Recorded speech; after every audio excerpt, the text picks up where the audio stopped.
በህይወቴ ላይ ምንም ነገር ሀብን ሲያደርግ ለበጎ ነው። ሜንታሊ በጣም ስትሮንግ ነኝ። ፊዚካሊ እንደምታየው አሁን ስትሮንግ ነኝ። እስካለሁ በህይወት ድረስ ለወደፊት ታዳጊዎችም ያን ምሳሌ አብሬያቸው የሚሰራው የሚሆኑበት ነገር ነው እና በህይወቴ ባላደረኩት ብለህ የምታስበው ነገር አለ የሚቆጭ? አሁን ላይ እነሱ ስፓኒሽ ወይ ፖርቹጊዝ ሊያወሩ ይችላሉ።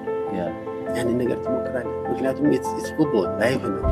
እነዛ ነው አድርጎ ያሳደጉ ከተገቢ ነበሩት እነሱ ማስደሰት ይፈልጋሉ። ምንም አይነት ነገር እኔ አይደለም ወንድሞቼ ይረካሉ። ብቻ ሳይሆን በጊዮርጊስም ሻምፒዮን ነበርኩኝ እንዳልከው ባክ ቱ ባክ ሁለቱም ናሽናል ሩዋንዳ ላይ ሄደን ኮኮ ጎል አግኘ ጨርሼ ሀገሬንም የመጨረሻው ዋንጫ አግኘ ራስ ለወደፊት ታዳጊዎችም ያን ምሳሌ አብሬያቸው የሚሰሩ ልጅህ እዛ ነው የሚጫወተው አንደር 13 ቢሃይንድ ዘ ሲን እያወራ ነበረና 2012 ላይ ካፕቴን የነበርኩት ናሽናል ቲም 2013 የሚጫወትበት ሀገር ላይ ሳውዝ አፍሪካ ላይ ለአፍሪካ ተዘጋጅ ኢትዮጵያ ከ30 ዓመት በኋላ አልፋ 2012 ካፕቴን ከነበርኩበት 2013 ከናሽናል ቲም ስወጣ እንኳን ይሄን አይደለም ያንን የሚያለፉበት ነገሮች ሁሉ ለበጎ ብያለሁ።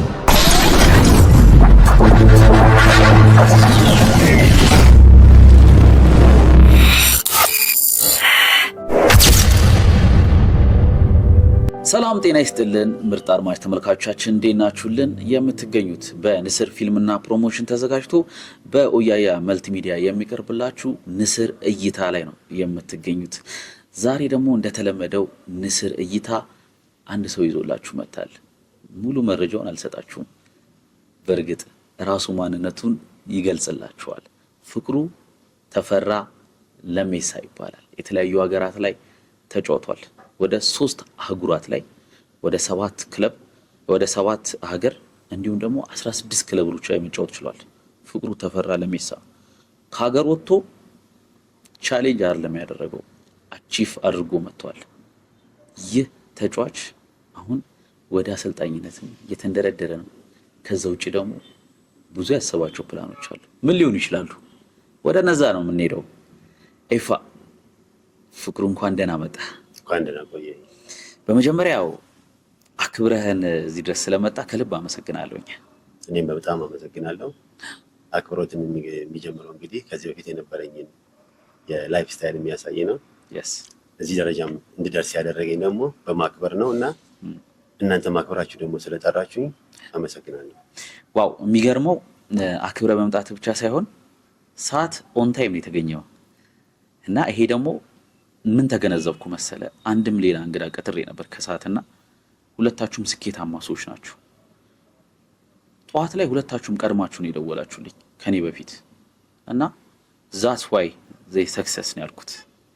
እና እንደው ከመግባታችን በፊት የሰዓትን ጥቅም ምን ትለናለህ? ያው እንግዲህ እንዳልከው የእርሊ ተደዋውለናል። ምክንያቱም ኮንፈርሜሽን መነጋገር አለብን። ፕላስ ደግሞ ሰዓታችንን መጠበቅ ማለት ያው ከዚህ በፊትም የሚያሳየው ምን አይነት ስራ እንደሰራ ነው የሚያሳይ ነገር ነው እና ኮሚኒኬሽን በጣም ወሳኝነት ነገር አለው እና ዲሲፕሊን በሁሉም ቦታ ሜዳ ላይ ብቻ ሳይሆን ውጭም ዲሲፕሊን መሆናችንን የሚያሳይ ነው ማለት ነው። ስፔሻሊ እኔ ደግሞ ያንን አድርጌ ብዙ ስኬታማም ስለሆንኩኝ አሁንም ሀገሬ ላይ ለወደፊት ለታዳጊዎችም የሚረዳበትን ነገር ከዚህ ነው የሚጀምረውና ያንን የሚያሳይ ነው ማለት ነው። ታይም ዲሲፕሊን ኢዝ ኤቭሪቲንግ ይላሉ ነጮችና ከልብ ነው የምናመሰግነው። ወደ ፍቅሩ እንምጣ። የምናውቀው ፍቅሩ ተፈራን በኳስ ተጫዋችነቱ ነው። ከኳስ ተጫዋችነቱ በፊት ፍቅሩ ተፈራ ለሜሳ ማን ነበረ? እንግዲህ ያው ከትውልዴ ልነሳልህ። የተወለድኩት በልደታ በስም ቅጽል ስም ደግሞ ቶሎሳ ስበር በሚለው የሚታወቅ ነው። እዛ ነው የተወለድኩት።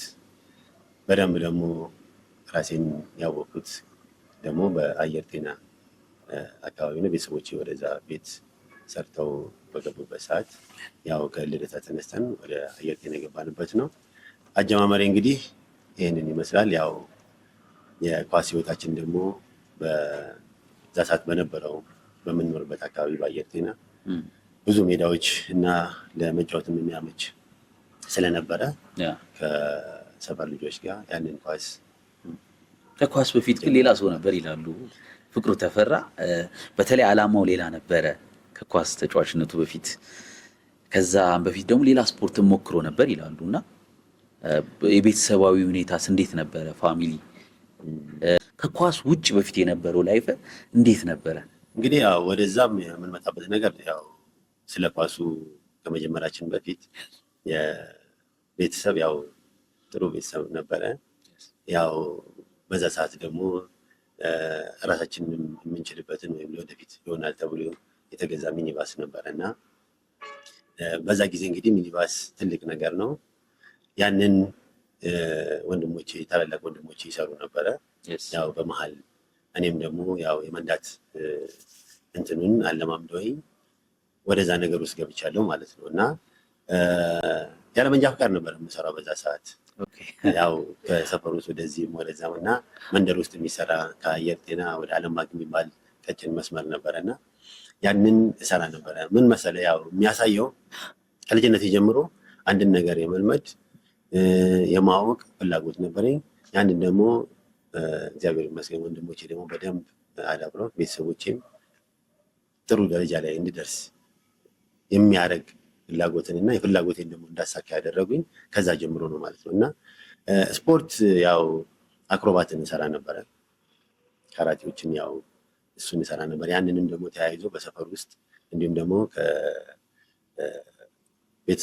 ከቤታችን ሁለተኛ የሆነውን መከተ ይባላል ከሱ ጋር አብረን በደንብ አክሮባትን እንሰራ ነበረ እና ነገሮችን በስፖርት እያዳበርኩ የሄድኩበት ነገር ነው እና ወደ ታክሲው ስመጣልህ እየተማርኩም እሰራ ነበረ። እንዳልኩ ወንድሞች ያንን ነገር እያለማመዱኝ የለቀቁልኝ ነበረ እና ሀሳቤ ያው ነገሮችን ከተስተካከለ ወይ ሁኔታዎችም ጥሩ ከሆኑ ኳሱንም ፕላስ ደግሞ ፕላን ቢ በሚለው ነገር ደግሞ ይህን ሚኒባሱን የቤተሰብም ስለሆነ ያንን ነገር እንሰራለሁ ብዬ ነበር ያሰቡት እና ነገሮችን ሙያ ራስን ታለማመድ ነበር ማለት ነው። እናለማመድ ነበር። ያን የመጣው ደግሞ የቤተሰቦችም ጥንካሬና ያለህን ፍላጎት የሚያሟሉ ስለነበረ በዛ ምክንያት ነበረ ኮንፊደንስም ሁሉ ነገርም እያደገ የመጣው እና ዛሬ ላይ የደረስኩበት ደረጃም ያንን መሰረቴ ያንን ይመስላል ማለት ነው።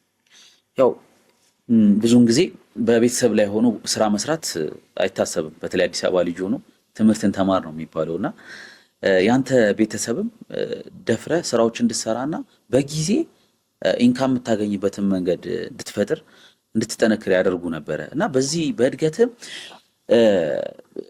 ይህ አንዳንዴ ምን ይባላል፣ አንዳንድ ቤተሰብ ገንዘብ ይሰጣል፣ አሳውን ይሰጣል፣ አንዳንድ ቤተሰብ ደግሞ ማጥመጃውን ይሰጣል ይባላል።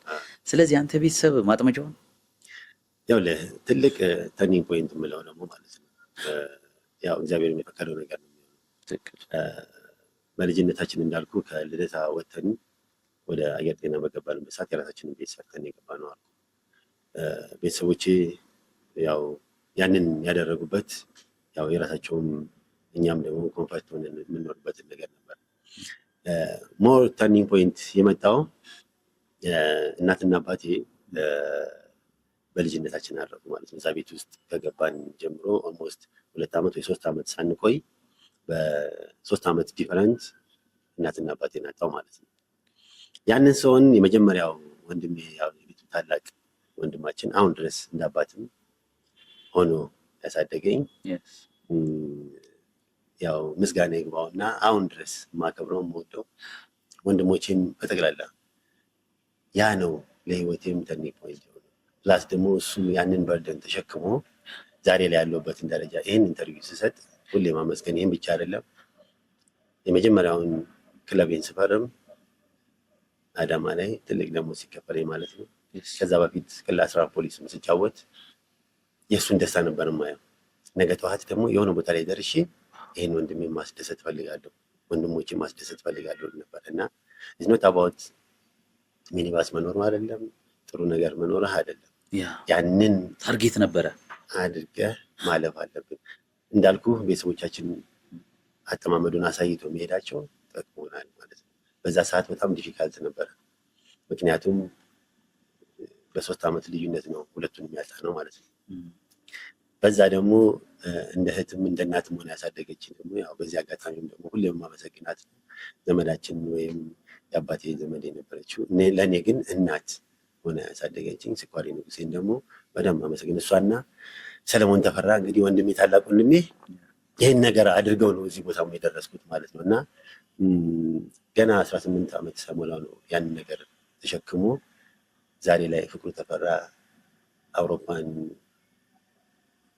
ሻምፒዮንስ ሊግ የበሉትን ተጫዋቾች አልፎ ትልቅ ቦታ ስሙንም አገሩን ያስጠራ ከዛን ጀምሮ እና ለወደፊት እግዚአብሔር ፈቃድ ሆኖ ደግሞ በደንብ የምናደርግበትን ታዳጊ ወጥቶ የሚሰራበትን ከእንደዚህ አይነት ቻሌንጅ አልፈ ትልቅ ቦታ ላይ መድረስ ይቻል። ይሄ ነው ስሜቱን ታውቀዋለህ። ቢያንስ ወንድምህ አሁን ፕራውድ ታደርግበታለህ እና ኢንስፓየር የሚያደርግ ነው። የጀርባ አጥንት ሁሉ ነገራችን ነው የሚይዝልን አይደለ? አንዳንዴ እንደዚህ አይነት ሰዎች ከጀርባችን ሲሆኑ መተማመኛችንም ናቸው፣ ብዙ ነገሮቻችን ናቸው። አድሪያኖ ሌልቴ ሪቤሮ በብራዚል ብሔራዊ ቡድን እናውቀዋለን እና ብዙም ያልጎላ ተጫዋች ነው። ሁል ጊዜ የሚጫወተው አባቴን ከፋቤላ ሰፈር አወጣዋለሁ ብሎ ነበረ ኢንተር ሚላን ድረስ የተጫወተው እና ኤቭሪቲንግ ነገሩ እሱ ነው እና በጊዜ አባቱ ሲያርፍበት ነው የእግር ኳስ ህይወቱ አበቃ። ለምንድነው የምጫወተው ቢኮዝ ኦፍ ማዳድ ነበረ የሚለው እና እንደዚህ አይነት ሰዎች እንዳንተ አይነት ወንድም ሰዎች ከጀርባ ሲኖሩ ትልቅ ፕራውድ እያደረግክ ነው የምትጫወተው እና አሁን እዚህ ላይ እሱም በጣም ፕራውድ ነው የሚያደርገው በዚህ ሰዓት አንተ እዚህ ጋር በመድረስ በጣም ነው የምነግርህ። ወንድሞቼ በጠቅላላ ፕራውድ ነው የሚሆኑት። የእነሱን ፕራውድ መሆን ብቻ ሳይሆን እኔ ደግሞ ያንን ታርጌቴን መትቼ ዲሲፕሊን ሆኜ እነሱን ለማስደሰት ያደረጉት ነገር አካባቢው ሰፈር ውስጥ ምሳሌ ነው። ምክንያቱም በጊዜው እናትና አባትን አጥተህ እዚህ ቦታ ላይ መድረስ እናትና አባት እያላቸው ብዙ ነገር ችግር አለ። ለሰፈር ውስጥ ምሳሌ ሆነናል። አካባቢው ላይ ኦር ሞስት ኦፍ ከኔ ጋር ናሽናል ቲም የተጫወቱ ወይ ክለብ ላይ የተጫወቱ በደንብ ያውቁታል። ለእነሱ ምሳሌ ሁሌም ጥንካሬ የሆንባቸው ያንን ነው። ይህን ነገሮች ሁሉ ለበጎ ነው የሚለውን ጭንቅላቴ ውስጥ አለ። ምክንያቱም ሀፕን የሚያደርጉት ነገሮች እግዚአብሔር ለበጎ ነው እላለሁ። ይህንን ደግሞ ምሳሌ መስጠት የምፈልገው 2013 2012 ላይ ካፒቴን ሆኜ የነበርኩት ናሽናል ቲም 2013 የምጫወትበት አገር ላይ ሳውዝ አፍሪካ ላይ የአፍሪካ ዋንጫ ተዘጋጅቶ ኢትዮጵያ ከ30 ዓመት በኋላ አልፋ 2012 ካፒቴን ከነበርኩበት 2013 ከናሽናል ቲም ስወጣ እንኳን ይሄን አይደለም ያንን የሚያለፍኩበት ነገሮች ሁሉ ለበጎ ነው ብዬ አልፎ ነበረ። ያንን የሆነበት ምክንያት ደግሞ ምንድነው? 2014 ላይ ህንድ ላይ ተለምኜ ነው የሄድኩት። ህንድ ሱፐር ሊግ ይህንን ለበጎ ነው የሚለውን ነገር እና ያንን የሚያመጣው ነገር በህይወቴ ላይ ምንም ነገር ሀፕን ሲያደርግ ለበጎ ነው። ሜንታሊ በጣም ስትሮንግ ነኝ፣ ፊዚካሊ እንደምታየው ስትሮንግ ነኝ እስካለው በህይወት ድረስ ለወደፊት ታዳጊዎችም ያንን ምሳሌ አብሬያቸው የሚሰራው የሚሆኑበት ነገር ነው እና እንደዚህ አይነት ምሳሌ መሆን የምፈልግ ስለሆነ ያቺ ቃል አለች ውስጥ ያቺን ጭንቅላቴ ውስጥ ከትቼ ነገር ሁሉ ምንም ሀፕን የሚያደርግብኝ እንደማልፈው እርግጠኛ ሆናለሁ ማለት ነው። ዋው ምርጥ ተርኒንግ ፖይንት ነው እውነት ለመናገር። ከዚህ ሁላ ቻሌንጅ አልፈ መቼም አማራጭ ማጣት እንድጠነክር ያደርጋል ይባላል።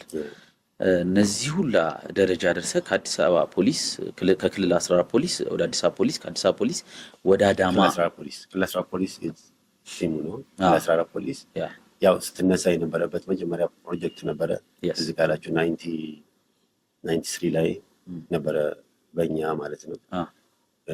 እዛ ፕሮጀክት ላይ ስንሆን ትውልድን አድን የሚል አንጀሎ ከጣሊያን የመጣ ኢተፋ ወይ ይባል ነበር በዛ ሰዓት ያሰራ የነበረው። ከዛ ነው ወደ ትውልድን አድን የሚባል እንደ ክለብ ይዞት ያንን ይረዳ ነበረ። እዛ ላይ ጆይን አረኩኝ።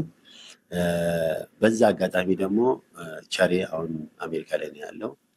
የቀድሞ የጊዮርጊስ ተጫዋችም የነበረ ነው እና ጨዋታዬን እድገቴን እንዳልኩ ከሰፈር የተነሳሁበትም ወደ ኋላ መመለሳችን አይቀርም።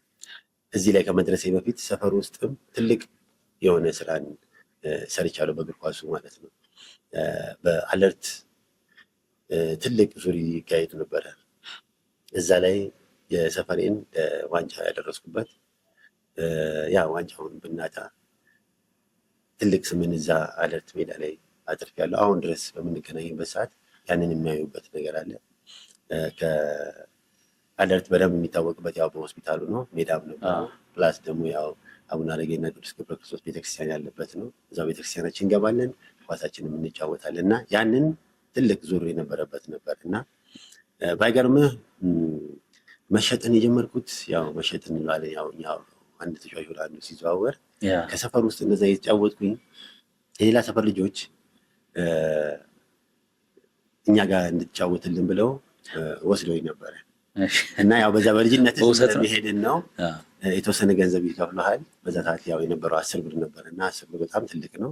ያንን ሰጥተውኝ ወደ እነሱ ጋር ሄጄ የተቀላቀልኩበት ነገር አለ እና እዛ ሄጄ ደግሞ ባይገርምህ ኮከብ ተጫዋችም ኮከብ ጎል አግቢ ነበር።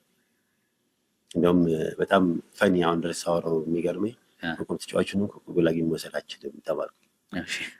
ስለዚህ ኮከብ ጎል አግቢውን ያው አንተ ስለሆንክ እሱን ውሰደው፣ ኮከብ ተጫዋች ግን ሌላ ሰው እንደምረት፣ ምክንያቱም አንዱን ሁለቱንም መውሰድ አልችልም ተብሎ የተባለበት ነገር አለ። ግን ያንን ለማካካስ ደግሞ አክስቴም የእሷ ልጅ የሚጫወት ነበርና ልጇ በጣም ሄዶ ነግሯት እንደዚህ ሆኖ ሻምፒዮን ሆኖ እንደዚህ ተብሏል ስትባል የኮከብ ጎል አግቢውን ዋንጫ ወስጄ እሷ ደግሞ ተጨማሪ ያንንም ስለሚገባ ብላ ሽልማት ተሸለመችኝ ማለት እና የውጭ መጫወቴን ሳስበው ከዚህ ከጊዮርጊስም ስወጣ ያችን ሁሌ ያስባታለሁ እና ነገሮች ሁሉ አለበጎ ነው የምልህ ነገሮች የሚያያዙበት ነገር አለ እና ያለፍንበት የልጅነት የኳስ ህይወት በሰፈር ውስጥም ትልቅ የሆነ አስተዋጽኦ አድርጊያለሁ ማለት ነው። እንግዲህ ከዛ ጊዜ ጀምሮ ነው መሸጥ የጀመርከው ውሰት ምናምን በማናቅበት በክለብ እንኳን በማናቅበት ጊዜ በጣም አስደናቂ ነው። እንደ ወደ ፕሮፌሽናል እግር ኳስ እንምጣና ቀጥታ አዳማ ከተጫወትክ በኋላ በጣም ተፈልገህ ኢትዮጵያ ቡና ነበረ ይፈልጎ ከአዲስ አበባ ድረስ ያመጣህና ከዛ በኋላ ግን አንተ በተለይ አመራር ጥንካሬን ታምናለህ፣ በእውነተኛ አሰራርም ታምናለህ እና የኢትዮጵያ ቡና ሊያስፈርም ጫፍ ደርሶ ኤቭሪቲንግ ጨርሶ ወዲያው ወደ ቅዱስ ጊዮርጊስ የፈረምክበት ኮንዲሽን ነበረ። ያ ነገር እንዴት ሊከሰት ቻለ? እንግዲህ ያው ሜንሽን አድርገዋል እንዳልኩ ነገሮችን በስርዓት አምናለሁ። አስተዳደጌንም እንደነገርኩ ነው። ነገሮች ሁላ በጥሩ እንትን የሄድኩበት ነው። ሰራተኛም ነኝ ያው እንዳልኩ በሚኒባሱም በታክሲውም ስሰራ የራስህም ቢሆን የምሰራውን ነገር በደንብ የምታውቅ ነህ እና ከላይም ወንድሞቼ ምንድነው አሰራሩ ምን እንደሆነ ያስተማሩኝ ነገር አለ። ወደ ክለቤም ስመጣ ደግሞ ነገሮችን ሁላ በስነ ስርዓት መሆን አለበት ብዬ አምናለሁ። ምክንያቱም አዳማ ላይ በምጫወትበት ሰዓት ነፍሱን ይማረውና ተስፋዬ ገብሩ ነው መጀመሪያ ወሰደኝ። ተስፋዬ ገብሩም ያው ክልል 10 ፖሊስ በሚጫወትበት ሰዓት ያንን አቅሜን ያይ ነበር። አበበ ቢቂላ ላይ እየመጣም ያይ ነበር። አበበ ቢቂላ ላይ የነበሩት ሰዎች በጣም እኔን ለማየት ራሱ የሚገቡበት ጊዜም ነበር። ምክንያቱም ስሰጥ 100% ነው ሜዳ ላይ ከገባው እና ተስፋዬ ገብሩ ወሰደኝ። የሚገርም ግማሽ ዓመት አልሞላኝም ጊዮርጊስም ቡናም ሲፈልጉኝ ማለት ነው እና ያንን ኢትዮጵያ ቡና በጣም ገብቶ መጡና ማንም ለኢትዮጵያ ቡና ለመጫወት ማንም ለቅዱስ ጊዮርጊስ ለመጫወት ፍላጎት ያለው አድገን ወይም የሆነ ነገር ብንሆን እነዚህ ክለቦች ላይ ለመጫወት ነው ዓላማ ያለን። የሚገርመኝ ዛኔ እነሱ ጋር መጫወት ብቻ ሲሆን ውጭ ሜጅ እንደምጫወት ደግሞ አምን ነበር በራሴ። ኦኬ ከዛ የኢትዮጵያ ቡናን አመራሮችም አግኝቼ በደንብ አውርቻቸዋለሁ። ነገሮችን በዛ ሰዓት ገብተውም አልሄዱበትም ማውራትና ብዙም እንትን ያሉበት ነገር የለም እና ቅዱስ ጊዮርጊስ ያንንም ቀድመን ተነጋግረንበት የነበረው ነው የኢትዮጵያ ቡናም ጋር። ቅዱስ ጊዮርጊስ ግን መጥተው ፕሮፌሽናል አይነት ኮንትራቱን ሁሉን ነገር አዘጋጁልኝ። ወደ እነሱ ጋር ፈርሜ ልሄድ ችያለሁ ማለት ነው። ቅዱስ ጊዮርጊስ ያንን ያደረገበትም ሪዝን አለው። ምክንያቱም ያለን ፖቴንሻል አይተዋል። ወስነውም አመራሩም ቦርዱም ወስነው በአንድ ቀን ውስጥ ያንን እንጨርስ ችለናል ማለት ነው። ኢትስ ኦል አባውት የፕሮፌሽናል ሲስተም ስለመጡ አሁን ካልከው ቃል ማለት ነው በወቅቱ ፋይናል ዲሲሽናቸው የኛ ሀገር ኳስ ተጫዋቾች ወይ ቅዱስ ጊዮርጊስ መጫወት ወይ ኢትዮጵያ ቡና መጫወት ነው ጎልቶ የሚታይ። በዛን ጊዜ ደግሞ በተለይ በጣም የጎሉበት ታይም ነበረ። አንተ ግን ገና አዳማ እያለህ ከዛም በፊት ውጪ ስለመጫወት ታስብ ነበረ፣ ታምን ነበረ ውስጥ ላይ። አሁን ስትላት ከነበረች ቃል በጣም ደስ ያለችኝ ቃል ነች እና ሀው እንዴት ሊሆን ቻለ ያ ነገር? ያው ፕሪሚየር ሊግን ያው ማንም በቤቱ የሚያይ ይኖራል። ስፔሻሊ አሁን ቲቪ ያለው ሰው ኢትዮጵያን ፕሪሚየር ሊግ ብቻ ሳይሆን ኢትዮጵያ ፕሪሚየር ሊግ ባይተላለፍም ስቴዲየም ገብቶ የሚያዩ አሉ። ግን የፕሪሚየር ሊግ እና የሴሪያ ይተላለፍ ነበር። ቶታል ፉትቦል ነበር። እሑድና ቅዳሜ የእንግሊዝ ፕሪሚየር ሊግ፣ እሑድ ደግሞ ቀን ላይ አጂፕ ብሎ የጣሊያን ሴሪያ ያሳይ ነበር እና እንዴት ሰብስበን ነበር የምናየው ቤት ውስጥ። የሚገርምህ ቅዳሜ የፕሪሚየር ሊግን ካየን በኋላ እኔና ወንድሞቼ ግቢ ውስጥ ያው እንጫወት ነበር፣ የራሳችን ግቢ ውስጥ ማለት ነው። እና ያንን ለማድረግ ያየነውን ነገር ማድረግ እንትን ይኖረን ነበር እና ያለን ፍላጎት ምንድነው? የስ ወንድሞቼ የሚጫወቱ ነበር፣ በፕሮፌሽናልም ባይሆኑ ይጫወታሉ። እና ለእኔም የጠቀመኝ በዚህ አጋጣሚ አምስታችንም ወንድ ነን፣ አራት ወንድሞች አሉኝ እና አምስታችንም ወንድ ስለሆንን ያንን የኳስ እንትናችንን እርስ በርስ እየተጫወትን በደንብ እንፎካከር ነበር እና ያው እኔ ነጥቄ በጣም ያንን ለማዳበር የረዳኝም ጊዜ ነው እና ያንን እያየን አዳማ ሲገባ ጊዮርጊስ እና የቡና ፍላጎትን ሳይ ደግሞ የበለጠ ከዚህ በፊት ግቢው ስንጫወት የነበረው ወይ ሰፈሩ ስንጫወት የነበረው ጊዮርጊስ ብገባ ትልቅ ነገር ነው ለሰፈሩም፣ ከኔ ጋር አብሮ የተጫወቱትም ደግሞ ያንን ነገር ሰፈር ውስጥ የነበሩት ደስተኛ ይሆናሉ። ፕላስ ደግሞ ነገ ጠዋት ደግሞ ወጥቼ ከሀገር ደግሞ በወጣ ሀገሬንም ማስጠራበት ነው፣ ባንዲራዋንም ማውለበለብበት ነው። በዛ ሰዓት ደግሞ አትሌቶች ትዝ ካላችሁ በደንብ እነ ደራርቱም የወጡበት እነ ኃይሌ ገብረስላሴን በደንብ እንትን ያሉበት ነው እና ለምን በኳስ ደግሞ ፍቅሩ ተፈራ ያደረገውን ብዬ ራሴን ኢነርጂ ሰጠው ነበር። ያም ደግሞ ተሳክቶ የሀገሬን ባንዲራ ከማንም በላይ ከፍ አድርጌ ደግሞ በሄድኩበት ሀገር ላይ አውለብብ ያለው ማለት ነው። ያው ብዙ ጊዜ ጨዋታዎችን ስንመለከት እጅህ ላይ የኢትዮጵያ ባንዲራ አይጠፋም ነበረ። አይጠፋም፣ ሁሌ ባንዲራውን አድርጌ ነበረ። ምክንያቱም ከሳውዝ አፍሪካ ከሄድኩበት ጀምሮ ያው የመጀመሪያ እንትን ኢትዮጵያ ይባል እንጂ ኖርማል የሚያገኙ ሰው ላይ ኢትዮጵያ ፊዚካልም እነሱ ኢትዮጵያን የሚገምቱት ነገር አለና ወይ ካሜሮን ወይ ናይጄሪያ ወይ ደግሞ ሌላ አይነት እንትን ነው የሚሰጡኝ እና ለማሳየት ትክክለኛ ኢትዮጵያዊ መሆኔን ለማሳየት ደግሞ ያንንም እያደረጉኝ ይጫወት ነበር እና ያ ፍላጉ በደንብ ኢትዮጵያዊ መሆኔን ሪፕሬዘንት ማድረግ ኢትዮጵያ መሆኔን ከኢትዮጵያ ከመንደር ውስጥ የወጣው መሆኔን ለማሳየት ነው እና በሄድኩበት ሀገር ላይ ያንን እያደረጉኝ ይጫወት ነበር ማለት ነው። ሪፍሌክት አደረገው ነበር እና ፍቅሩ አንተ ቀደም ብለህ እንደዚህ ትላልቅ የሀገራችን ትላልቅ ክለቦች ላይ ከመግባት በፊት ማይንድ ሴትን በውጭ ሀገር ተጫዋች ሰርተኸዋል።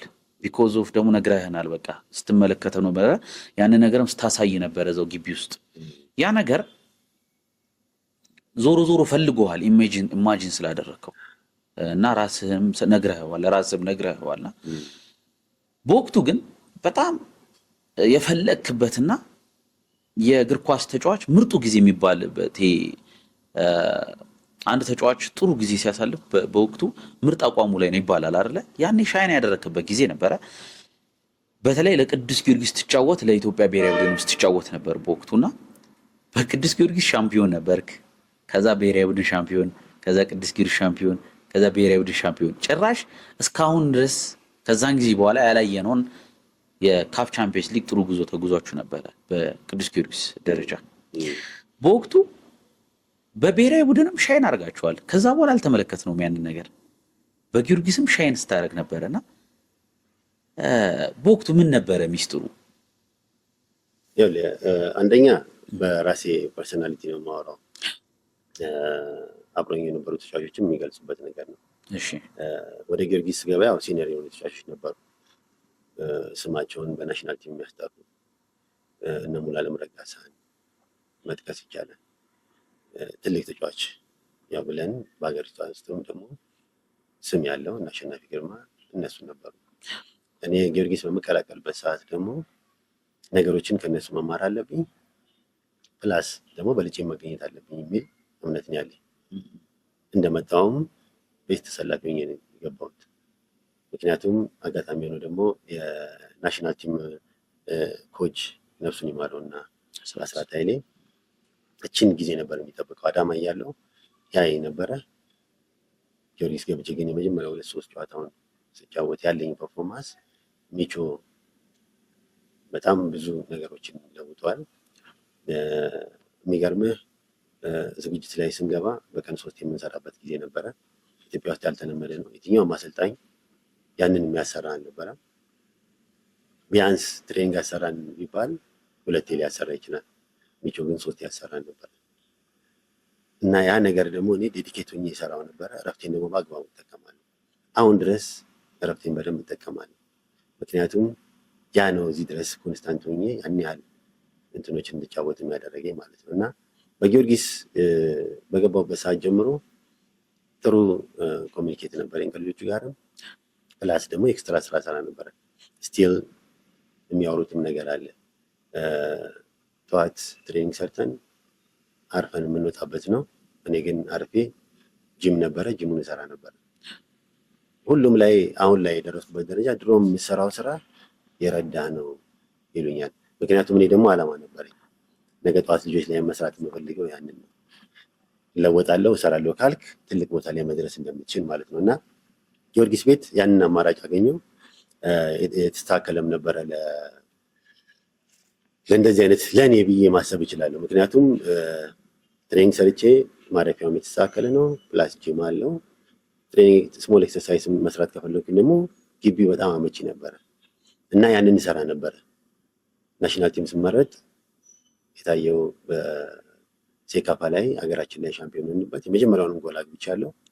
ለመጀመሪያ ናሽናል ቲም ተመርጬ እና ሁሌም የማመሰግነው አስራት ኃይሌ ከነበሩት ተጫዋቾች በጣም ጥሩ ተጫዋቾች አጥቂ ተብለው የነበሩ ተጫዋቾች ነበሩ። እምነትና እንትኑ ስለነበረው እኔን አስገባኝ። እሱንም አይደለም እኔም በደንብ መስራት ስለምፈልግ እሱንም ሀገሬንም ጠቅሜ የመጀመሪያውን ጎል አግብቼ እንደውም ያንን አመት ሴካፋን ሻምፒዮን ሆናል በሀገራችን ውስጥ ህዝቡም የተደሰተበት ነው። እሱ ብቻ ሳይሆን በጊዮርጊስም ሻምፒዮን ነበርኩኝ።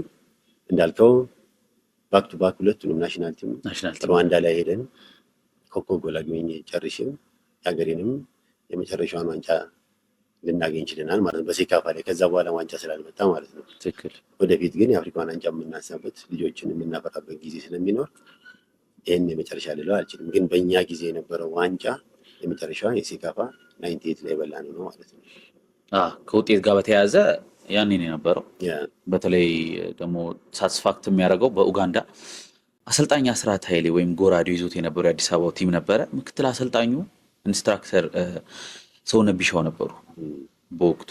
ከዛ በኋላ ግን በሩዋንዳ በነበረው ጨዋታ ላይ ኢንስትራክተር ሰውነት ቢሻው ዋና አሰልጣኙ ነው። አንተ ጥሩ ጊዜ ነው ያሳለፍከው፣ ለዛውም ኮከብ ጎል አግቢ ሆነህ የጨረስከው። በጊዜው ግን በጣም ሰውነት ጥሩ ነበረ። ካሉት ከምስራቅ አፍሪካውያን ተጫዋቾች በጣም ጥሩ ፊት ሆነ ነበር ተጫወት የነበረውና ሚስጥሩ ምንድን ነው እንደዚህ ሰውነት ለየት ማለት ከሌሎች ተጫዋቾች? ያ እንዳልከው ፊዚካሊ በጣም ፊት መሆን አለብኝ ብዬ አስባለሁ። ምክንያቱም የውጭ ጨዋታ ላይ በጊዮርጊስ የምንጫወት ነበረ፣ የክለብ ሻምፒዮኖች እንጫወት ነበር እና በማያቸው ኦር ደግሞ ጊዮርጊስ ራሱ የሚያመጣቸው ፕሮፌሽናል ተጫዋች ብሎ የሚያመጣቸው ነበሩ እና ለምንድን ነው ከነሱ ጋር ፊት ማለት ነው? ለምን ከነሱ ጋር ልፎካከርም? እንዳልኩ ጠዋት ትሬኒንግ ሰርተን ከከሳትን ለሻይ ሲወጡ እኔ ጂሜን እሰራ ነበር። ምክንያቱም ፊት መሆን አለብኝ ብዬ ስለማስብ ማለት ነው። እነዛን መቋቋም አለብኝ ብዬ ስለማስብ ማለት ነው። በዛ ሰዓት ጊዮርጊስ ደግሞ የክለብ ሻምፒዮኖችንም ኤቭሪ ይር ይሄድ ነበረ። ስለዚህ እዛ ሜዳን በምንጫወትበት ሰዓት ፊት መሆን አለብኝ ብዬ አስባለሁ። ባይገርምህ ከመጀመሪያው ዓመት ጀምሮ ጊዮርጊስ ሲጫወት የግብፅ ክለቦች እንዳልኩ በወንድሜ ሰለሞን አማካኝነት ባሳደገኝ በጣም ብዙ ኢንቪቴሽን ይመጣልኝ ነበረ። ኢቨን ኢንቪቴሽን ብቻ አይደለም ቲኬቱም ፕላስ ደግሞ ቪዛውም ተመቶ የቀረበትም ጊዜ አለ። ምክንያቱም ሄጄ በምጫወትበት ሰዓት ከግብፅ ክለብ ጋር የሚሆን ታንዛኒያ የሚሆን እኔ ክለብ ሲሄድ ኤጀንቶች ይመጡና ያናግሩኝ ነበር። ግን ለጊዮርጊስ ገና የመጀመሪያ ዓመቴ ነው፣ ያንን አይ ነበረ። ስለዚህ እዛ ሀገር ሄጄ ደግሞ እንዴት ነው የምጫወተው? ምን ማድረግ አለብኝ? ፊት መሆን አለብኝ። ያንን ነው የሰራ የነበረው። ፊዚካል መገኘት አለብኝ ስለምል ያንን ነገር ነበር ስሰራ የነበረው እና በወጣሁበትም ሰዓት ፊት ሆኜ ይህን ያህል ዓመት ስቆይ የተለያዩ ተጫዋቾች ጋር ትልቅ ተጫዋቾች የሚጫወቱበት ያንን ያዳበርኩበት የፊዚካል ፊትነስ ላይ የሰራሁት ጠቅሞኛል ማለት ነው። ቀድመ ወደ ውጭ ሀገር ከመውጣት በፊት አንተ ቀድመ ትዘጋጅ ነበር ማለት ነው? ያ እንዳልኩ ነው። ጊዮርጊስ ቤትም እዘጋጅ ነበር አልኩ። የምዘጋጅበት ለጊዮርጊስ ክለቡ ሻምፒዮን መሆን አለበት እላለሁ። ፕላስ ጊዮርጊስ ደግሞ ላለበት ጨዋታ ላይ አፍሪካ ላይ ሄደን በምንጫወትበት ሰዓት ፊት መሆን አለብኝ ብዬ አስባለሁ። እዛ ላይ ሲሄድ ደግሞ የሚሰጠኝ ፊድባክ ወይም ኤጀንቶች እየመጡ ሲያናግሩኝ ኦኬ ስለዚህ በደንብ ማዳበር አለብኝ ብዬ ራሴን እነሱም እንደ ኢንጀክትን ያደረጉኝ ማለት ነው። ምክንያቱም እፈለጋለሁ የስ ከተፈለኩ ደግሞ ሄጄ ደርሼ ለመምጣት ነው ወይስ እዛው ለመቅረት ነው? እዛው ፊት ሆኜ ዶሚኔት አድርጌ መገኘት አለብኝ የሚለውን ከጊዮርጊስ ጋር እያለሁ ያን ሰራ ነበረ። ባክ ቱ ባክ ሻምፒዮን ሲሆን ባክ ቱ ባክ ጊዮርጊስ ላይ በነበርኩበት ሰዓት ላይ ከግብፅም ከተለያየ ክለብ ደግሞ ኦፈር ይመጣልኝ ነበረ። በኋላ ላይ ሚቾ ያንን ያይ ነበረ። እሱ ጋር መጥተው የሚያናግሩት ነበሩ። እንደን he says like no ትንሽ ቆይ ይሄን አመት እንቆያለን፣ የሚቀጥለው አመት ላይ ግን በደንብ ስራ፣ ከዚህ የበለጠ ስራ፣ ትልቅ ክለብ ይመጣልሃል አለ። ያ ደግሞ ምን ያደርገኛል? ሞር ሞቲቬት ያደርገኝ። ስለዚህ መስራት ዲሲፕሊን መሆን አለብኝ አልኩኝ። ያንን ኮንቲኒየስሊ መስራት ጀመርኩኝ ማለት ነው። ይሄ የመጣው እንዳልኩ ሰፈር ውስጥም በነበረው በሚጫወትበት ሰዓት ላይ በምንኖርበት አካባቢ ላይ ተራራዎች ነበሩ። ያንን በሰፈር ውስጥ በምንጫወትበት ሰዓት ተራራ እንሰራ ነበረ። ተራራ የምንሰራበት ምንድን ነው? አንዱ ከአንዱ ለመሻል ነው። ከታላላቆች ጋር መርጠው ያስገቡኝ ነበረ። ያም ረድቶኛል። ምክንያቱም ከነሱ ጋር ፊዚካሊ የማደርገው ነገር ብዙ ነገር ረድቶኛል ማለት ነው። እና ከልጅነት ጀምሮ ያዳበርከው ነገር ነው። ቅድም መጀመሪያ ላይ መግቢያ ላይ እንደጠየቀኝም ሌላ ስፖርት እንሰራ ነበር አልከኝ። ካራቴዎችን፣ አክሮባቶችን እንሰራ ነበር። በስፖርት ያዳበርከው ነገር ምንጊዜም ቢሆን ይጠቅማል። እና ወደ እግር ኳሱን በመጣሁበት ሰዓት በእግር ኳሱ ላይም ሲሆን ትልልቆቹ እየጠሩ ሲያስገቡኝ ያንን ነገር እየተቋቋምኩኝ በሜንታሊም ሬዲ ሊሆንኩኝ መጣሁ። እና ያንን በምሰራበት ሰዓት ላይ ጊዮርጊስ ክለብ ትልቅ ክለብ ላይ ስገባ ደግሞ ፋሲሊቲዎች የተሟሉ ስለነበሩ የነበረኝን መሰረት እያዳበርኩት መጣሁ። ዛሬ ላይ የሚገኝበትም ወይም ኬጅ እንድጫወት የረዳኝም በዛ ነው። እና ሚቾም ትንሽ ጠብቅ ይለኝ ነበረ። ብዙ ክለቦች ኤጀንቶችም እሱ የሚያውቃቸውም ይመጡ ነበረ። በኋላ ላይ ግን የሳውዝ አፍሪካ ትልቁ ክለብ ኦርላንዶ ፓይሬትስ ሲመጣ ክለቡም ሚቾም እኔም አክሴፕት አደረግ ነው። እዛም ሄጄ ደግሞ ከዛን ከነበረበት አመት ጀምሮ ውጪ ላይ መጫወት ጀምሬያለሁ ማለት ነው። በጊዜው ከአሰልጣኝ ሚቾ ጋር መስራት አንድ የጨመረልህ አዲሽናል ፕሮፌሽናሊዝም ነበረ? 100% እንዳልኩ ገልጬላለሁ። ኢቭን ፕሪሲዝን ላይ በቀን 3 የሚሰራ ክለብ ኢትዮጵያ ውስጥ ታይቶም አይታወቅም። ይህን ነገር መድገም የምፈልገው ለምን መሰለህ? ቼክ ሪፐብሊክ ፈርሜ የሄድኩበት ሰዓት 4 የሰራሁበት ጊዜ አለ። የሚቾ ትሬኒንግ መስራትና ፕላስ ደግሞ እኔም ዴዲኬት ሆኜ ኤክስትራ ትሬኒንጎችን መስራቴ ሌላ ሀገር ላይ ሜጄ ፊት እንዳደረግ አድርጎኛል። ያንን ትሬኒንግ ሴሽን እሱ ሚቾ ያሰራኝን ጠቅሞኛል ለማለት ፈልጌ ነው። እና ከውጭ ሰው ሲመጣ ከውጭ አሰልጣኝ ሲመጣ አንድ ነገር አድ ማድረግ አለበት። ሚቾ ደግሞ እኔ ላይ አንድ ነገር አዳርጓል ማለት ነው። እና ወጥቼም እንድጫወት የረዳኝ የእሱም ትሬኒንግ ሴሽን ነው። ፕላስ ያጨዋወት ሲስተሜንም ቀይሮልኛል። እንደውም በዚህ አጋጣሚ ደጉ ደበባ አሁን ድረስ የሚጠራኝ በቶሬዝ እያለ ነው። ያን ደግሞ ሚቾ ነበረ ይጠራኝ የነበረው። እና ፊዚካሊ ቀጠን ብዬ ግን ጠንካራ ነበርኩኝ። እና ቶሬዝም እንደዛ ነበር እያለ ሚቾ ያወራ ነበር። እና ስቲል ደጉ ደበባ የሚጠራኝ በቶሬዝ ነው። እና ያንን አስታውሳለሁ። ትክክል። በጣም የሚገርም ነው። እና ብዙ ፕሮፌሽን ላይ እነዚህ ፕሮፌሽናል ከሆኑ ሰዎች ጋር ሲሰሩ ብዙ ሰዎች አዲሽናል ነገር ይወስዳሉ። ባላቸው ነገር ላይ ነገር ይጨምርላቸዋል። እና በጣም ትልቅ ተርኒንግ ፖይንት ስለሆነ ነው። እና ኤፋ ከሀገር ውስጥ እግር ኳስ በኋላ በጣም በአጭር ጊዜ ውስጥ ብዙ ጊዜ በአጭር ጊዜ ውስጥ ማለት እንችላለን በርካታ ተጫዋቾች ብዙ ጊዜ ፕሪሚየር ሊግ ላይ ከለፉ በኋላ ነው ወደ ውጭ ወጥተው ተመልሰው የመጡትና ብዙ ሰው ሳይጠግብህ ተመልክቶ ሳይጠግብህ ግን በአጭር ጊዜ መጥተህ ዋንጫዎችን አንስተህ በብሔራዊ ቡድንም በክለብም ዋንጫ አንስተህ ወደ ከሀገር ውጭ የተለየ ባህል ወዳላቸው ሀገራት ሀበለ በጣም ለኑሮ የሚከብድ ሀገር በተለይ እግር ኳስ ህይወት ብቻ አይደለም በውጭውም ህይወት የሚከብድ ሀገር ነው ደቡብ አፍሪካ ማለት። ብዙ የምዕራብ አፍሪካ ተወላጆች እዛ አካባቢ ይኖራሉ። በርካታ ነገሮች እናያለንም። ኢቭን በአፍሪካም አንደኛ እስከመባል ደረጃ ደርሷል በብዙ ነገር እና በተለይ ኢንቫይሮንመንቱ በጣም የሚከብድ ኢንቫይሮንመንት ነውና በዛ ኦርላንዶ ፓይረት ፈለገ። ከዛ ወደ ኦርላንዶ ፓይረት ሄደ፣ ኳስን መጫወት ጀመርክ። በዚህ አጋጣሚ ሶስት አህጉር 7 ሀገር 16 ክለብ ተጫውተሃል። ላይክ አኔልካ እና ሀብለ ወደ ደቡብ አፍሪካ ስትሄድ እንዴት ነበር ላይፍ በውጭ በደቡብ አፍሪካ? ምን አይነት ነገር አለ መሰለህ? አዎ ይከብዳል።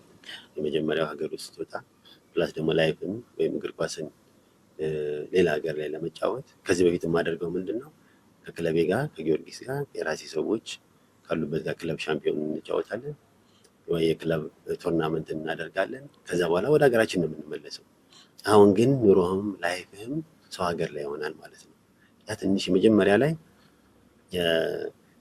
ቻሌንጅ ነበረው። ቻሌንጁ ምንድነው? ያው ቤተሰብን ትናፍቃለህ የሚለው ነገር እንዳልኩ በልጅነት የሚያው የመጣው አስተሳሰብ ነገር አለ። ለምንድን ነው የምወጣው? ለምንድን ነው ራሴን የምለውጠው? ለምንድን ነው ይሄን የማደርገው? ብዙ ነገር አለ። ምክንያቱም የሶኮስ ቤተሰብ መርዳት አለብኝ፣ ያ ወንድሜ ማስደሰት ወንድሞቼ ማስደሰት አለብኝ፣ አካባቢዬን ያ ምሳሌ መሆን አለብኝ፣ ሀገሬንም። አዎ እነዚህም እያደረኩኝ እዛ ሀገር ላይ አሁን እንዳልከው ብዙ አይነት የሚሰማበት ሀገር ላይ የነበረበት ላይ ንጉስ ሆኜ ደግሞ በክለቡ ደጋፊዎችም ተወልጄ ትልቅ ስራን ሰርቼ ሀገሬን ማስጠርቼ ኦልሞስት ስቲል የምኖረውም እዛ ሀገር ላይ ነው። ያንን ታሪክ የሰራሁበትም ያንን አይነት ሜንታሊቲ ኖሮኝ እግር ኳሱን ብቻ ሳይሆን ሀገሬንም ይዤ እንደመጣሁ አስቤ ነው ያንን ነገር ያደረኩት እና የመጀመሪያዎቹን ቻሌንጆች በእንደዚህ ራሴን እያዳበርኩኝ ራሴን እየነገርኩት ለዚህ ደረጃ ላይ ድረስ ይችላል ማለት ነው እና ስቲል የምኖርበት ሀገር ያው ሳውዝ አፍሪካ ላይ ሆኖ ልጆቼንም የወለድኩበት የከበርኩበትም ሀገር ሆኖ እንትን ብያለሁ እና ከዛ በኋላ ያለው ደግሞ ብዙ ቻሌንጆችን የመቋቋም 100% ሆኜ ራሴን አሳመንኩት። ምክንያቱም ከዛ በኋላ ክለቦችም ሌላ አህጉርም ሄጄ መጫወት እንደምችል ምክንያቱም እንዳልከው ሳውዝ አፍሪካን የሚነገርበት ቦታ ላይ ከባድ ነው። ግን ያንን ቻሌንጅ አድርጌ ሰው ወዶኝ ጥሩ ደረጃ ላይ ከደረስኩኝ ሌላ ሀገር ላይ ለምንድን ነው የሚከብደኝ ብዬ ራሴን እንደማሳመንኩኝ የተለያዩ ሀገራት ላይ ደግሞ እየሄድኩኝ የሀገሬን ባንዲራ ሳውለበልብ ቆይቻለሁ ማለት ነው። በጣም የሚገርም ነው እና ብዙውን ጊዜ በዓለማችን ላይ ቻሌንጅ ከሚሆኑ ሀገሮች መካከል ነው ደቡብ አፍሪካ እና ሄዶ ቻሌንጅ አይደለም ያደረግከው አንተ አቺፍ ነው ያደረግከው። በወቅቱ ተከላካይ አትፈራም። ላይፍ አናኗር እነሱ ይበሯል ተከላካዮች ጭራሽ የምዕራብ አፍሪካ ተጫዋቾች ናቸው። ብዙውን ጊዜ እነሱን መጋጨት ማለት በቃ የእግር ኳስ ህይወትን ማቋረጥ ብሎ ነው ተጫዋቾች የሚያምኑት። ኢቭን ኢፍ እዛ ሀገር የሚጫወቱ ተጫዋቾች አንተ ግን ጭራሽ በአክሮባት እየተገለበትክ ግቦችን በጣም ነው የሚያማምሩት። በዚህ አጋጣሚ ግቦችክ ላይክ ዘላታን ኢብራሂሞቪች ያስቆጠረው ስዊድን ከኢንግላንድ ባደረጉት ጨዋታ ቦታ ልዩነት ነው እንጂ ያስቆጠርክበት መንገድና አቅጣጫዋ ተመሳሳይ ነች። አንድ የተመለከትኳት ግብ ነበረች እና በተመሳሳይ የምታስቆጥረው ግቦች በዛ ሀገር ላይ እንደ ቀልድ የሚወሩ አይደል። ልክ እንደ ቫን ፐርሲ ካስቆጠርክ እንደ 100 የሚቆጠሩ ግቦችን ነው የምታስቆጥረውና ልምምድ ላይ እንደዚህ አይነት ስራዎችን ትሰራ ነበረ? አዎ እንግዲህ ጎሎችን ያውቃያቸው በናሽናል ቲም ብዙ ጎሎች አግኝቻለሁ። ጎሎች ካገባቸው ጎሎች ደግሞ እንዳልከው በአክሮባት ማገባቸው ጎሎች ደግሞ ቦር የሚያምሩ ናቸውና ክለብ ላይም ናሽናል ቲም ላይም እንደዚህ አይነት ጎሎች አስቆጥራለሁ እና የስ ኦፍ ኮርስ ያው ፊዚካሊ ፊት መሆን ያን ይረዳሃል። ምክንያቱም ተገልብጠህ ማግባትና መሬት ላይ ወድቀህ መነሳት ራሱ ትልቅ ነገር ነው። ያንን አይነት ያላለማመድከው ነገር ኢቭን ልዘል ተነስተህ የሆነ ነገር ቢያጋጥመው ወድቀህ ወይ ልትቀርም ትችላለህ፣ ልትወጣም ልትቀየርም ትችላለህ። ስለዚህ ከልጅነት ያሳለፍኩት ያንን የአክሮባት እንትን ረድቶኛል ብዬ አስባለሁ እና ጎሎች ያው የተለያዩ ጎሎችን አስቆጥሬያለሁ። እንደውም የሳውዝ አፍሪካ ምርጥ ጎል ተብሎ የተመረጠበትም ጊዜ አለ እና በሳውዝ አፍሪካ ላይ ያው ጥሩ ነገር አቺቭ አድርጌያለሁ። ኖት ኦንሊ እንትን ለማድረግ እንዳልከው ክለብ ቀይሬ ወደ ሱፐር ስፖርት በገባው ጊዜ ሱፐር ስፖርት ያላገኘውን የሚቀጥለው ዓመት ላይ ከሳውዝ አፍሪካ ሲሄድ የገባበት ሻምፒዮን ሲሆንኩበት አለ። እዛ ላይ ኮከብ ተጫዋች ሆኜ የተመረጥኩበትም ጊዜ አለ። እንደውም ሳውዝ አፍሪካ ላይ ባክ ቱ ባክ ራሱ ሻምፒዮን ሆኛለሁ ማለት ነው። እና የኔ ከጊዮርጊስ ጀምሮ የባክ ቱ ባክ ዋንጫን የማግኘት ሳውዝ አፍሪካ ላይ ሜጃ አድርጌዋለሁ ማለት ነው። ኖት ኦንሊ ሳውዝ አፍሪካ፣ ህንድ ላይም ባክ ቱ ባክ አድርጌያለሁ ማለት ነው። እና የካሪየሬ በጣም ለሰውም ለልጆችም ምሳሌ መሆን የሚችልበት ነገር ነው። እና ጊዮርጊስም 2 ዋንጫ አገኘው ተከታታይ፣ በናሽናል ቲም ተከታታይ አገኘው፣ ሳውዝ አፍሪካ ላይ ተከታታይ፣ ህንድ ላይም ተከታታይ አድርጌያለሁ። እና ደስ የሚል የሆነ የኳስ ካሪየር ነበር ማለት ነው። ሻምፒዮንነት ምን ይመስላል? ሻምፒዮንነት ያው የመጨረሻ ጎላችን ሻምፒዮን መሆን፣ አመት ሙሉ ለፍተህ ሻምፒዮን ስትሆን የለፋበትን የደከምክበትን ነገር የምታይበት ፍሬህን ማለት ነው። ያንን ደግሞ ፍሬህን ስታይ በጣም ደስታ ነው የሚሰማው። ያንን በማድረግ ደግሞ በጣም ደስተኛ ነኝ ማለት ነው።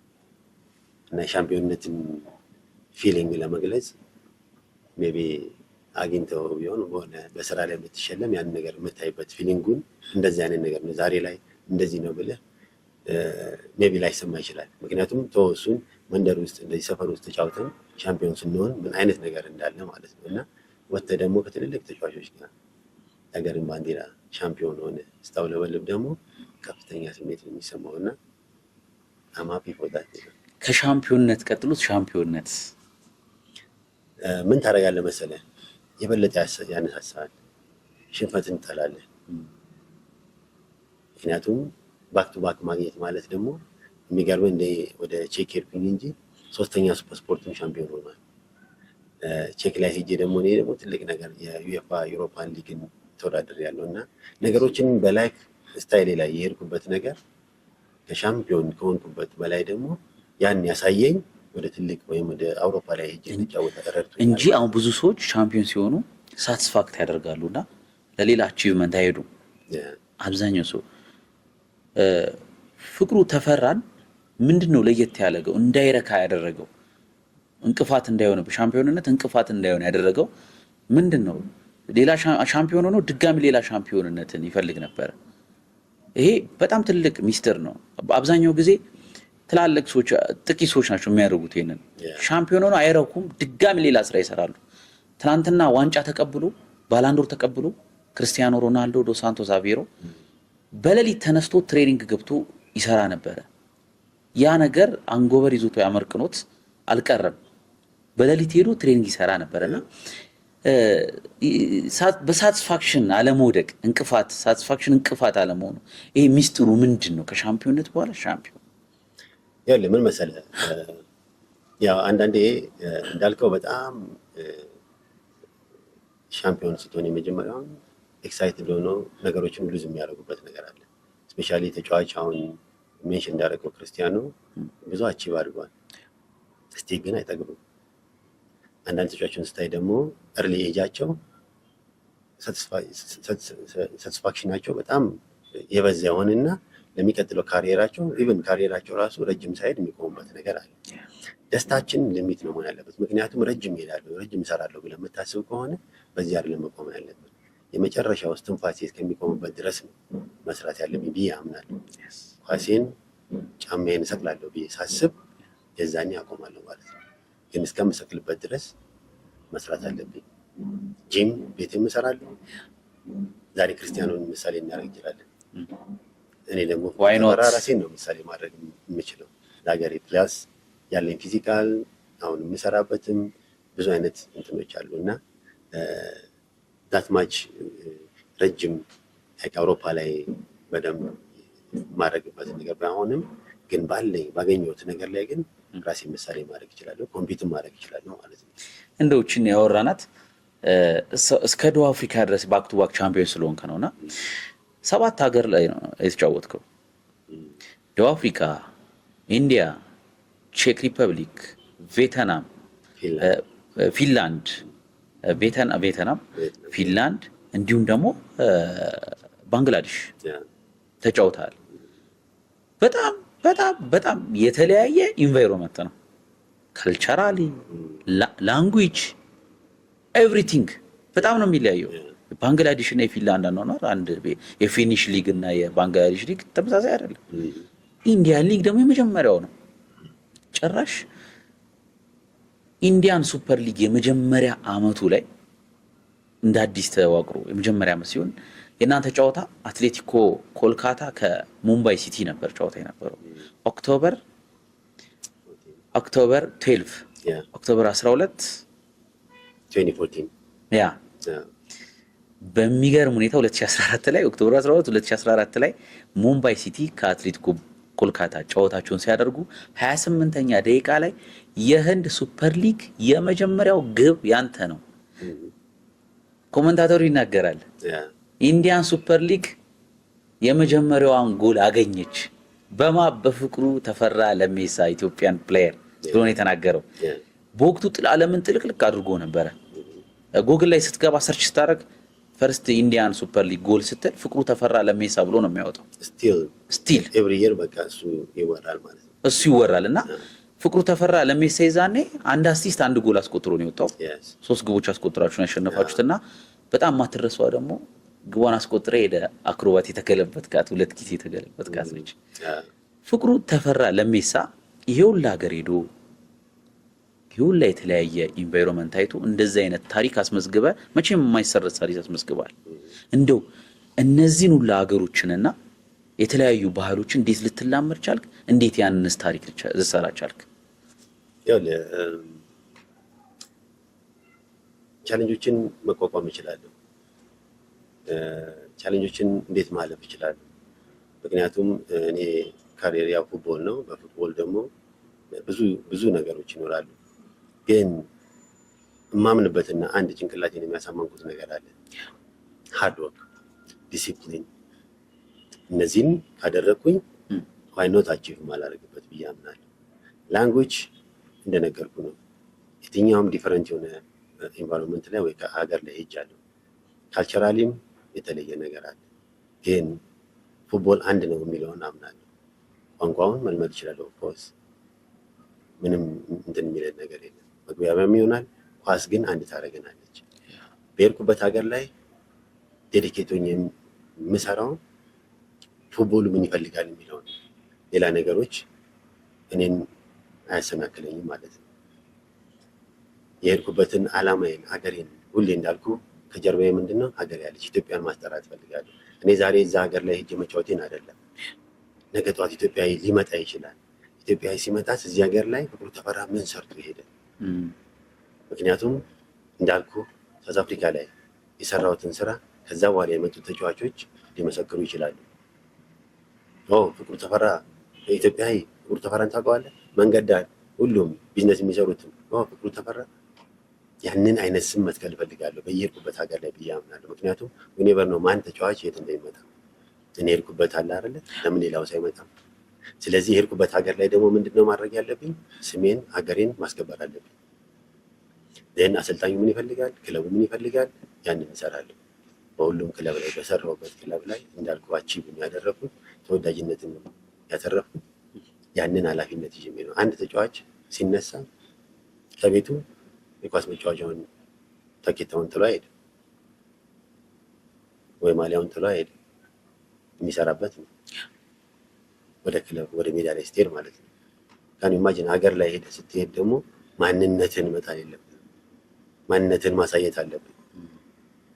ለሚመጣው እኔ ለራሴ አይደለም ማስበው፣ ለሚመጣው ጄኔሬሽን ለሚመጣው ተጫዋች እዛ ሀገር ላይ ሲመጣ እኔ ሰነፍ በሆን እኔ ያን ያለ ታሪክ እነዛ ሁላ ነጭ ወይም ኮሜንታተሮች ሲያወሩ የነበሩት የሌላ ሀገር ዜጋ ቢሆንና ኢትዮጵያዊ ዝም ብሎ ነው ወይ ፍቅሩ ዝም ብሎ ነው ቢባል ለሚቀጥለው ሲመጣበታል ይሄዳልስ እዛ ሀገር ላይ ምን አይነት ስያሜ ሲኖረዋል? ገብቷል። ያን ኃላፊነት ነበር ይዤ ሲሄድ ነበር። ሄጄም ደግሞ አቺቭ ያደረኩትም እግዚአብሔር ምረድቶኝ ደግሞ የምሰራውንም ሃርድ ወርኪንግ የምልህ ይሄንን ለወደፊትም ለታዳጊውም የሚሆነውን ነገር መስራት አለብኝ ብዬ ስለማምን ነው። እና በህንድ ላይ የሰራሁት ስራ ትልቅ ነው። በህንድ ላይ ብለን የምናያቸው እነዛ ሁላ አክተሮች የቦሊውድ አክተሮች እና አሚታብ ባቸን፣ ሻሩክ ካን ቆመው ያጨበጨቡት ናቸው። እዚህ ላይ ቁጭ ብለን የነሱን ሙቪ ስናይ የነበረ ፍቅሩ ተፈራ ኢትዮጵያዊ ደግሞ ሄዶ እነሱ ቆሞ ሲያጨበጭቡ ምን አይነት ደስታ ነው። ከጨዋታ በኋላ አብሮ የነበሩ ከጨዋታ በኋላ የሰጡኝ እንትን አለ ሴሌብሬሽን በጣም ትልቅ ኒውስ ሆኖ ነበረ። ኖት ሆኖ ነበረ አሁን ድረስ ኤቭሪ ኢየር ያ ሊግ ሲጀምር የፍቅሩ ተፈራ ስም ይነሳል። ያን ያደረጉበት ሀገሬ እነዛን ሙቪ አክተሮች ሁሉ የምታይ የነበሩ የሰፈር ውስጥ የሚያዩ ነበሩ። ፍቅሩ ተፈራ ግን እነሱ ሀገር ላይ ሄዱ ደግሞ ያንን መስራት ራሴን ፕራውድ ያደርገኛል። እና ቻሌንጆችን የምታልፍበት ነገር የራስን ዲሲፕሊን ካደረግ ብዙ ነገሮችን ማለት ትችላለህ። ያንን ነው የማምንበት። ምን ተሰማ ግን ማለት ቦታ ስትቀያየር የተለያየ ሰው፣ የተለያየ አየር፣ የተለያየ ምግብ፣ የተለያየ ቋንቋ፣ የተለያየ ቻሌንጅ፣ የተለያየ አሰልጣኝ፣ የተለያየ ተጫዋች፣ የተለያየ ክለብ፣ የተለያየ ከለር ኤቭሪቲንግ ይቀያየራል። ኢቨን ኢፍ የብራዚል ተጫዋቾች ዳይሬክት ወደ ዩሮፕ ሲመጡ አስተርጓሚ ይዘው እንኳን ይቸገራሉ። የስፔን አሰልጣኝ ዩናይ ኤምሬ ስቲል አንድ ቃል ነበር የሚችለው፣ እሱም ጉድ ኢቭኒንግ ነበር የሚለው እና ሚስተር ጉድ ኢቭኒንግ ብለው ትተውለታል። በጣም ይቸገራሉ ተጫዋቾች ሲመጡና ሰሞኑን አንቶኒዮ በሪያል ቤቲስ ሲጫወተ ማንቸስተር ከተማ ምን ያህል ከብዶት እንደነበር ሲናገር ነበር። ስፓኒሽ ስለሚናገሩ እዛ ይገባባል ስፔን ላይ፣ እንግሊዝ ላይ ግን በጣም ይከብደው ነበርና እነዚህ በጣም በትላልቅ ደረጃ የምናነሳቸው ተጫዋቾች በጣም ይከብዳቸዋል። አንተ ደግሞ የተጫወትክባቸው ባንግላዴሽ በጣም ከባድ ሀገር ነች። ሳውዝ አፍሪካ ሞር በጣም ቀለል ያለች ሀገር ብዬ ማነሳለ ፊንላንድ ነች ከተጫወትክበት ሀገር እንደ ኢንቫይሮንመንታቸውና ከሀገር ሀገር ስትቀያየር ምን ነበር የምታደርገው? ምን ይሰማህስ ነበረ? ያ ቀላል አይደለም። ፊንላንድ እኔ በሄድኩበት ሰዓት ላይ ደግሞ በጣም በረዶ ነበረ። የበረዶ ሀገር ነች። የሚገርም ብዙ ነገሮች እንደ ሀገሪቷ ችዬ አልፋለሁ። አሁን እንዳልከው ነው። ላይክ ቬትናም ላይ ሲሄድ ኢትስ ኮምፕሊትሊ ዲፈረንት። እንደውም የመጀመሪያን ጊዜ ትዝ ይለኛል ባሳችን መርከብ ላይ ወጡ። በመርከብ ነው የምትሄደው። እንደዚህ አይነት ነገር አይቻል አቅም አይተውት እኔ ሜቢ ባሱ የሆነ ቦታ ላይ ያቆመንና ከዛ በኋላ ደግሞ መርከቡ ላይ ወጥተን እንሄዳለን ብዬ ነበር። እንትኑ ነው የምነግርህ። ላይክ አዲስ ነገር የምታየው ነገር አለ። መልመድ ደግሞ እፈልጋለሁ። ከነ ባሳችን ነው ላይክ መርከቡ ላይ ይጫናል፣ መርከቡ ይሄዳል። ከዛ ባሱ ደግሞ ይወርድና ደግሞ እንደገና ያንን ባሱ ነው ተሳፈረ የሚባለው። ባሱ ተሳፈረ እና አሁን ላይክ ምን አይነት እንትን ውስጥ ነው እና ደስ ይለኛል ደግሞ ይሄን ኤክስፒሪየንስ አድርጌ ነገ ጠዋት ሄጄ ደግሞ ሀገሬ ላይ የማወራው ነገር አለ። ለሚቀጥለው ጄኔሬሽን ደግሞ ሄጄ ነው ይሄን ብቻ አይደለም፣ ብዙ ቻሌንጆች አሉ። አመጋገብ ላይ ልዩነት አለ። ምግባችን እኛ የተመገብንበት ነገርና እዛ ስትሄድ ግን መልመድ አለብኝ ብለህ አሰብክ ያንን ነገር ታደርገዋለህ። እና የተለያዩ ሀገር ላይ ሲጫወት የተለያየ አይነት ነገር ነው የሚያጋጥመኝ። ግን እነዛን አልፌ ደግሞ ዛሬ ላይ ቁጭ ብለን ስናወራ እንደዚህ አይነት ቦታ ላይ ለምሳሌም ለምንም ፕራውድ ሆነ የምታወራበት ነገር ይኖራል። እና ነገሮችን እንድታልፍ የሚያስደርገኝ ደግሞ እኔ ነገ ጠዋት ለልጆች የማሳየው ነገር ትልቅ ነገር ነው። ለእነሱም ሜንታሊ ሬዲ መሆን አለባቸው። ምክንያቱም የሚያጋጥመን ኖት እዚህ ከክፍለ ሀገር ወደ ክፍለ ሀገር ስንሄድ እዚህ ሀገራችን ውስጥ ራሱ በጣም ዲፊካልት ነው ሰው ሌላ ሀገር ላይ መሄድ። አሁን ሜንሽን ያደረግናቸውን አህጉራት ወይም ደግሞ ሀገር ስንሄድ ጭራሽንም ቋንቋም መግባቢያ አይደለም። ምንም ቬትናም ስትሄድ ምንም እንግሊዝኛ የምናወራ ሰው የለም። አብረን ስንጫወት የነበሩት ብራዚል እና ኮሎምቢያ የነበሩ ተጫዋቾች ናቸው። እነሱ ስፓኒሽ ወይ ፖርቹጊዝ ሊያወሩ ይችላሉ። ያንን ነገር ትሞክራለህ። ምክንያቱም ኢትስ ፉትቦል ላይፍ ነው። ምን ማድረግ አለብህ? ኦንሊ ቲንግስ እኔ ጭንቅላቴ ምንድን ነው ሜዳ ላይ ስገባ ምን መስራት አለብኝ? ያችን ቋንቋዬን አድርጌ ነበር የምገባው። ሜዳ ላይ የምሰራው ስራ ተፈላጊነቴ፣ ተወዳጅነቴ፣ ደጋፊው እንዴት እንደሚወድ ሞር ፒክቸሮችን ብታይ ደጋፊ እኔ ስም ጽፎ የሚገባበት ነው። የሄድኩበት ሀገር ላይ እኔ ማሊያ ለብሰው የሚገቡ ናቸው አሰርተው። ያ ራሱ ፕራውድ ያደርገኛል። ያ በቃ የለመድኩት ነገር ነው፣ ቋንቋዬ ነገር ነው ብዬ ነው የማስበው። እና ነገሮችን በቀላል ነገር ማለፍ አልፈልግም። ነገሮችን ሁሉ ግን ሰርቼ አሳምኜ ማለፍ እፈልጋለሁ። እና ከትልልቅ ተጫዋቾች ጋር ደግሞ መጨረሻውን ስጫወት በቲቪ ሳያቸው የነበሩትን አብሬያቸው ስጫወት ደግሞ ያንን ከዋንጫ በላይ ነው። በዝነ ስርዓት የሚገርመው የአንተ ስም ነበረ ጎልቶ 2014 ላይ ሳልማን ካን እኛ ሀገራችን ላይ የሚታወቀው ህንድ ከተባለ ቦሊውድ ነው። ቦሊውድ ሳልማን ካን፣ ሻሩክ ካን፣ ሻሂድ ካን እና አሚታቭ በቻን፣ ሚቱን ነው የምናስታውሰው። በወቅቱ እናንተ ህንድ ኢንዲያን ሱፐር ሊግ ሲጀመር ሁሉም ነበሩ እዛ ነበሩ። ክቡር ትሪቡን ላይ ቁጭ ብለው ሲከታተሉ ነበረ። መክፈቻውን ያደረጉትን ሻሩክ ካን በተለይ ቪአይፒ ቦታ ላይ ተቀምጦ ነበር እና በጊዜው በጣም በአውሮፓ መድረክ ላይ በተለይ በጣሊያን ሴሪያ ላይ ጎልቶ የነበረው በጁቬንቱስም እንደ አምላክ የሚቆጠር ተጫዋች ዴል ፔሮ በኤሲ ሚላንም አሰልጣኝ ሆኗል ለጁቬንቱስ ሆኗልና በጣም ቤትም ቦታ ቢሄድ የሚከበር ተጫዋች ዴል ፔሮ ከነሱላ ጎልተህ ነው አንተ የዛኔ የታየኸው። ሲገቡላ ፍቅሩ የሚለውን ስም በአንድ ቲሸርት FIKRU የሚለውን ስም ለየብቻው ጽፈው ስቴዲየም ሞልተውታል ማለት ይችላል። እና ጎልቶ የሚታየው ፍቅሩ የሚለው ነበረ። ያንን ስምህን ይዘው ነበር የገቡት እና አንተ ደግሞ አላሳፈርካቸውም። ገብታ 28ኛ ደቂቃ ላይ ምትገርም ግብ አስቆጠረ። ምትገርም አሲስት አድርገን የወጣው ነሻሩክ ክቡር ትሪቡን ላይ ተነስቶ ነበረ። በቪዲዮ እየተመለከተ ተነስተው እያጨበጨቡልህ ነበረና በጊዜው አንተ በቴሌቪዥን ቅድም ስትለኝ እንደነበረው ከሆነ አጂፕን ስትመለከት እነ ዴል ፔሮን እነ ካናቫሮ ነበር ስትመለከት እነ ማታራዚን ስትመለከት ነበርና ከነሱላ ጎልተ የታየበት ሊግ ነው። ስቲል እነሱ ካጻፉት በላይ አንተ ነህ ስም ያጽፈው የወጣውና ይሄ ከዋንጫም በላይ ብዬ ነው የማስበውና እንዴት ቻሌንጁን ተቋቋምከው? በጣም የውቅና ቻሌንጅን ራሱ እዛ ያው መነሻም ወሳኝነት አለ። ሰራለሁ ብዬ ሄድኩት አንድ ፉትቦል ነው። ፕላስ ደግሞ ማርኪ ፕሌየር ተብሎ የመጡ ናቸው። ማርኪ ፕሌየር እነ ሉዊስ ጋርሲያ እነ ኢላኖ ሁሉም የምነግርህ አሁን የምንጠራቸውን አውሮፓ ላይ የምናያቸውን ሊጎች የበሉ ናቸው። እዛ ሊግ ላይ የመጡት በጠቅላላ ማለት ነው። ሪሰንትሊ የተጫወቱ ነበሩ። አሁን ድረስ የህንድ ሊግን የምታየው ከሆነ ትልቅ ተጫዋቾችን ከፕሪሚየር ሊግም ከስፓኒሽ ላሊጋም ከቤልጂየም ሊግም እያወጡ የሚያስፈርሙበት ሊግ ነው ያለው። ያንን ደግሞ ሊግ ላይ ትልቅ ስም መስራት አንድ ኢትዮጵያዊ ወይም ፍቅሩ ተፈራ ያንን ነገር ማድረጉ ደግሞ በጣም ፕራውድ ነው የሚሰማኝ። ምክንያቱም አቺቭ ማድረግ እፈልጋለሁ አልኩ። ከልጅነት ጀምሮ ቤተሰቦች ማስደሰት እፈልጋለሁ። እንደዛ አድርገው ያሳደጉኝን ወንድሞቼ ካጠገብ የነበሩትን እነሱ ማስደሰት እፈልጋለሁ። ምንም አይነት ነገር እኔ አይደለም መረቀም ወንድሞቼ ይረካሉ። የኔ መስራት እነሱ እንዲደሰቱ ያደርጋል። ገብቶሃል አባባል እነዛ ላይ የተገኘው ብዬ ደርቤሮ ማሊያውን አምጥቶ በክብር ሆቴል ድረስ አኔልካ ሴንቲንግ I was like proud ነው መሆኑ እኔ ያንን ነገር እና ለህይወቴም ቢሆን መነሻም እንደኔ እስከ መጨረሻው ድረስ የምደርስበትን ነገር ያን ነው ሳቲስፋይ የሚያደርገኝ። እንዳልኩ እነዛን የመሰሉ ቦሊውድ አክተር ላይ ኖት ኦንሊ ቦሊውድ አክተር የክሪኬት ላይ በደንብ ልታውቋቸው ትችላላችሁ።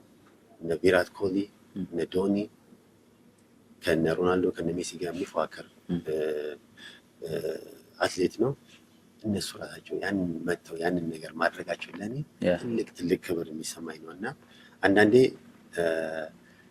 የሰራሁት ስራ ለኔ ብቻ አይመስለኝም። ሀገሬን ተሸክሜ ስለሆነ ሀገሬ የምትደሰት ነው ይመስላል። ከነሱ በላይ ሆኜ መገኘቴ በጣም ነው የሚያስደስተኝ። እዛ ሀገር ላይ ደግሞ ትልቅ ተቀባይነትን አግኝቻለሁ። አሁን ድረስ ለሁለተኛ ለሶስተኛ ለአራተኛ ጊዜ ሲሄድ ራሱ ከኤርፖርት ነው በአበባ ጉንጉን አድርገው የሚቀበለው እና ያንን ስም ተክዬ መምጣቴ ትልቅ የሆነ ፕራውድ ይሰማኛል። እግዚአብሔርም ደግሞ አመሰግናለሁ። በወቅቱ እንደው አንተ ሜንሽን ያደረግከው ፋሚሊ ሜንሽን አደረግክል እንጂ ፕራውድ የሚያደርግ በወቅቱ መላ ኢትዮጵያዊ ነበረ ፕራውድ ያደረገው። መላ የሀገራችን የቴሌቪዥን ጣቢያ ያን ያስቆጠርክ ጊዜ ሶሻል ሚዲያውም ሬዲዮም ያጥለቀለቀው ያንተን ዜና ነበረ። በወቅቱ ከታላቁ ተጫዋች ከፍቅሩ ተፈራ ለሜሳ ጋር ነበር ቆይታዬን ያደረኩት። ፍቅሩ በጣም ጥሩ ቆይታ ነበረ። ታሪክ ተነግሮ አያልቅምና ባለችው ነገር ለጥሩ ነገር ለቀጣይ ትውልድ አስተላልፈልናል። በጣም ከልቤ ነው የማመሰግነው ይፋዬ። እኔ በጣም አመሰግናለሁ። ያው በትንሹ ነካክተነዋል። ያ ብዙ ነገር ቢኖርም ለወደፊት ደግሞ በደንብ የምንሰራበት ነገር ይኖራል። አሁን ደግሞ ባለን በዚህ ሰዓት ላይ ደግሞ እቺን ነገር የሚቀጥለው ለታዳጊዎችም ማስተላለፍ የሚፈልገውን ያስተላለፍን ይመስለኛል። በሚቀጥል በደንብ ደግሞ እየወረደ ወጣችን መሆንን ደግሞ የምንሰራበትና ከነሱ ጋር አብረን የምንሆንበት ጊዜ ይኖረናል። አሁን ስለጋበዛችሁኝ ንስር ስፖርት በጣም አመሰግናለሁ። በዶክመንተሪ ፊልም እንመጣለን፣ በስነ ስርዓት እናደርገዋለን። ታንክ ዩ እናደርገዋለን። አመሰግናለሁ።